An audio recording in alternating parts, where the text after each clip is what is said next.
Hello दोस्तों, विजय साडा this side. आज बात करने जा रहा हूं सीएमए स्टूडेंट्स के साथ।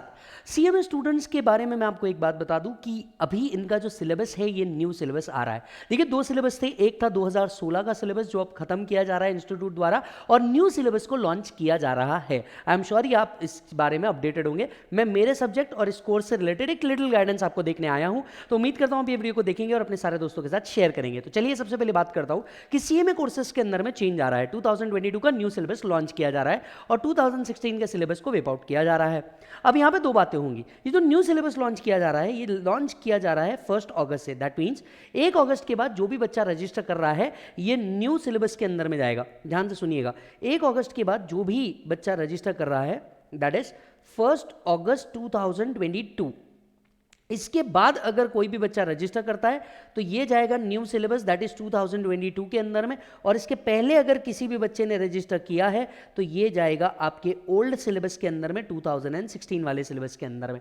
यस, न्यू सिलेबस के अंदर में कई सारे चेंजेस है। न्यू सिलेबस के अंदर में कई सारे चेंजेस है। इंस्टीट्यूट ने अपने वेबसाइट पर डाला हुआ है। आई एम श्योर आप इसे जरूर चेक करेंगे। वैसे अगर मैं मेरे सब्जेक्ट्स की बात करूं, दैट इज डायरेक्ट एक्सेस की, तो इसमें सबसे बड़ा चेंज है, पहले डायरेक्ट एक्सेस ग्रुप 1 में हुआ करता था और GST that is indirect taxes group 2 के अंदर में हुआ करता था, और न्यू सिलेबस के अंदर में इसे डीटी प्लस जीएसटी को जोड़ दिया गया है, एक सब्जेक्ट बना दिया गया है। For detailed of every courses I am sure कि आप लोग इंस्टीट्यूट का जो अपडेटेड कोर्स डिटेल आया है उसको आप जरूर देखोगे। हाल फिलहाल में मेरा कंसर्न जो है वो उन बच्चों के साथ है जिन्होंने रिसेंटली फाउंडेशन दिया है, दैट इज अभी जुलाई के अंदर में। ये बच्चों के मैसेजेस आ रहे हैं, कॉल आ रहे हैं कि सर हमने क्या करना चाहिए, ओल्ड सिलेबस के अंदर में रजिस्टर कर लेना चाहिए या न्यू सिलेबस के अंदर में रजिस्टर कर लेना चाहिए। खैर, मैं आप सभी को एक बात बता दूं। सबसे पहली बात, ओल्ड सिलेबस कब तक के रहेगा? जिन्होंने 1 अगस्त तक के अपना रजिस्ट्रेशन करवा लिया इंस्टीट्यूट के साथ, वो रहेंगे ओल्ड सिलेबस के अंदर में।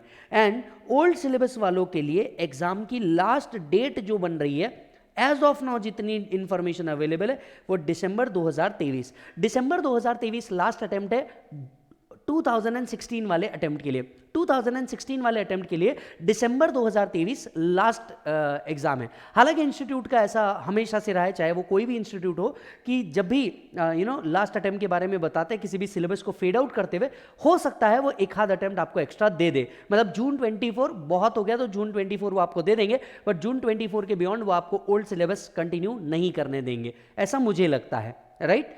दूसरी बात 1 अगस्त के बाद जो भी रजिस्टर हुए हैं ये बाय डिफॉल्ट में न्यू सिलेबस में आएंगे। अब 1 अगस्त के बाद जो भी रजिस्टर हुए, इनका पहला अटेम्प्ट, इनका जो फर्स्ट अटेम्प्ट रहेगा, ये फर्स्ट अटेम्प्ट बनने वाला है इनका जून 2023। जून 2023 इनका पहला अटेम्प्ट बनने वाला है। तो जून 2023 से ये लोग क्या कर पाएंगे, न्यू सिलेबस के एग्जाम दे पाएंगे। यस और नो?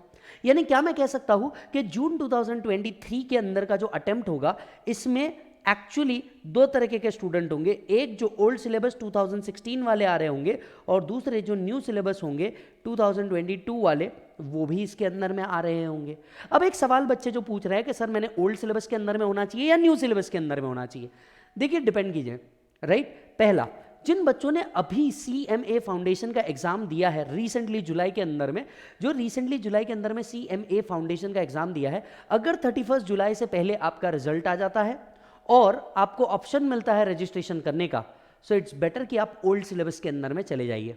बट अगर मान लीजिए आपका 31 जुलाई से पहले रिजल्ट नहीं आता है, तो आपके पास तो ऑप्शन ही नहीं है बेटा, आपको तो बाय डिफॉल्ट में 1 अगस्त के बाद न्यू सिलेबस में ही शिफ्ट होना है। तो आपको ये कंफ्यूजन आज बेटा होने ही नहीं चाहिए। आई रिपीट अगेन, जिन्होंने अभी जुलाई के अंदर में सीएमए का एग्जामिनेशन दिया है, 31 जुलाई से पहले अगर रिजल्ट आ जाता है, जो खैर अब थोड़ा सा मुश्किल लगता है क्योंकि आज ही 25 हो चुकी है, तो आज थोड़ा सा मुश्किल लग रहा है कि 31 जुलाई से पहले रिजल्ट आ जाए, तो उनको ओल्ड सिलेबस में रहना चाहिए। अदरवाइज उनको क्या कर रहना चाहिए, बाय डिफॉल्ट में न्यू सिलेबस में ही एंटर होना पड़ेगा। Are you getting my point? दूसरा, एक ऐसे भी सेगमेंट है, एक ऐसे भी बच्चे हैं जो ये पूछ रहे हैं कि सर हम ओल्ड सिलेबस के अंदर में हैं, क्या हमें न्यू सिलेबस में शिफ्ट होने चाहिए क्या? पहली बात तो यह है बेटा कि क्या इंस्टीट्यूट ऐसा ऑप्शन देती है, और अगर इंस्टीट्यूट ऐसा ऑप्शन देती है तो मेरे हिसाब से आपने एक एनालिसिस करना चाहिए कि आपका कितना स्टडी ओल्ड सिलेबस के अंदर में हो चुका है।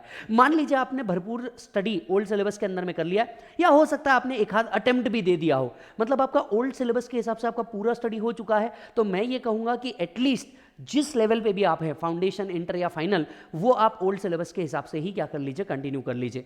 हालांकि आपने रिसेंटली ज्वाइन किया और अभी तक की अपनी पढ़ाई स्टार्ट नहीं की है, and at the same time institute gives the option, तो आपने न्यू सिलेबस के अंदर में क्या हो जाना चाहिए, शिफ्ट हो जाना चाहिए, और न्यू सिलेबस के अंदर में शिफ्ट होकर के आपने नए तरीके से क्या करना चाहिए, प्रिपरेशन करना चाहिए।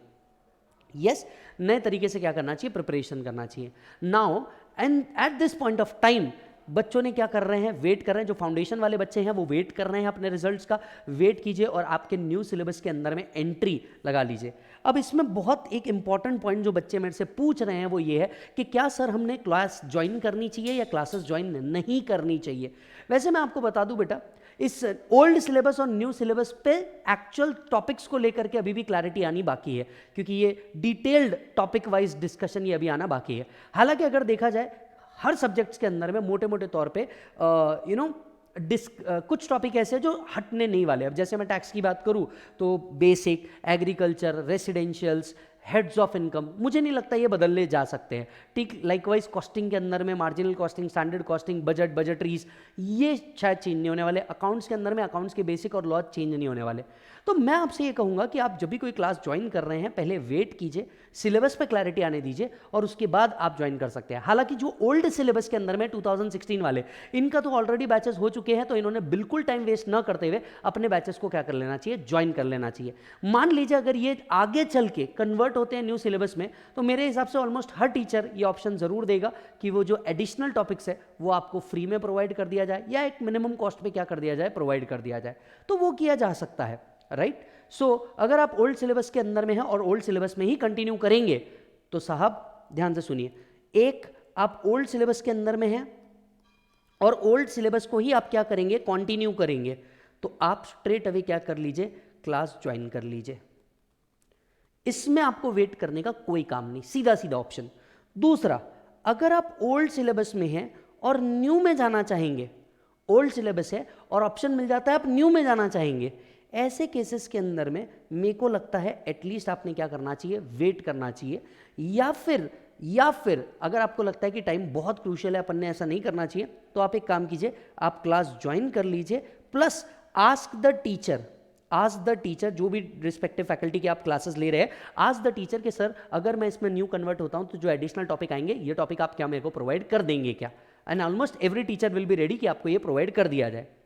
हो सकता है आप न्यू सिलेबस के अंदर में ज्वाइन कर रहे हैं, 1 अगस्त के बाद न्यू सिलेबस के अंदर में ज्वाइन कर रहे हैं। यस, अगर आप न्यू सिलेबस के अंदर में ज्वाइन कर रहे हैं, राइट, तो मेरे हिसाब से हाल फिलहाल में वेट कर लीजिए, क्लासेस लगाने की जल्दी मत कीजिए, हाल फिलहाल में वेट कर लीजिए, राइट। 1-2 टॉपिक अगर आप लेना चाहें तो आप अगेन ले सकते हैं विद टीचर, न्यू सिलेबस अगर आपको दे सकते हैं तो, या फिर आप टीचर से बात कर लीजिए कि हाल फिलहाल में जो ऐसे टॉपिक्स है जो खुद टीचर को लगता है कि ये इसमें कॉमन रहने वाले हैं, भले ही जहाँ पे क्लासेस 2-2 घंटे के होते हैं वहाँ पे आप क्लासेस 1-1 घंटे के टीचर से बात कर लीजिए कि सर आप 1-1 घंटे के क्लासेस लीजिए, 45 मिनट्स टू 1 आवर के क्लासेस लीजिए, ताकि हमारा क्या हो जाए, सिलेबस थोड़ा सा हम कवर कर लें, टाइम भी वेस्ट ना हो, और आगे जब सिलेबस के ऊपर क्लैरिटी आएगी तब हम लोग क्या करें, अपने क्लासेस के टाइमिंग को इंक्रीज करें। I am sure her teacher इस बारे में कोऑर्डिनेट जरूर करेगा। सो ये एक क्लैरिफिकेशन वीडियो था कि आपने क्या करना चाहिए, राइट, और कैसे करना चाहिए। इसके अलावा आपके कोई सवाल है या आप कुछ और बातें पूछना चाहते हैं तो कमेंट बॉक्स के अंदर में लिख दीजिए, मैं जरूर ट्राई करूंगा कि इसके ऊपर एक और वीडियो बना दूं या इसके ऊपर और क्लैरिटी ले लूं, राइट।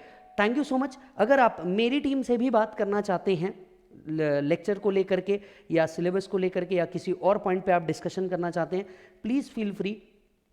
लेक्चर लेने के लिए 8956784251525356 इनमें से कोई भी नंबर डायल किया जा सकता है, राइट। आपको कोई बातें कहनी होगी या कुछ और कमेंट करना होगा, आप प्लीज़ कमेंट बॉक्स में डाल सकते हैं। Thank you so much, bye bye, take care.